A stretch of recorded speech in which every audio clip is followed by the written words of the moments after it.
Usap-usapan ngayon ng fans ang umano'y Valentine surprise ni Paolo Avellino para kay Kim matapos kumalat ang mga haka-haka online tungkol sa sweet gesture ng aktor.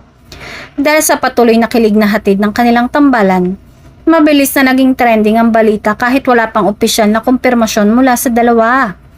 Ayon sa ilang netizens, may plano raw si Paolo na gawing espesyal ang araw ng mga puso para kay Kim. Dahilan para muling umingay ang Kim Pao fandom. May ilan pang nagsasabing posibleng may simpleng selebrasyon o thoughtful gift na inihahanda ang aktor para sa kanyang leading lady.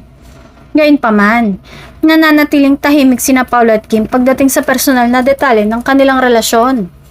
Kilala ang dalawa na mas pinipiling panatilihing pribado ang mga espesyal na sandali.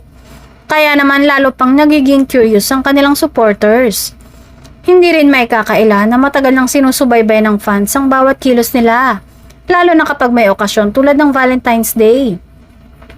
Sa tuwing may lumalabas na sweet moments o gesture, agad itong nagiging viral at usapan sa social media. Sa kabila ng mga haka-haka, pinapahalagan pa rin ng Kim Pao supporters ang respeto sa kanilang personal na buhay.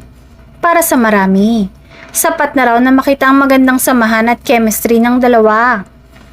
Sa ngayon wala pang kumpirmadong detalye tungkol sa sinasabing Valentine surprise ng aktor. Ngunit kahit wala pang opisyal na pahayag, patuloy pa rin umaasa ang fans na may pasabog na kilig mula kina Paolo at Kim ngayong season of love.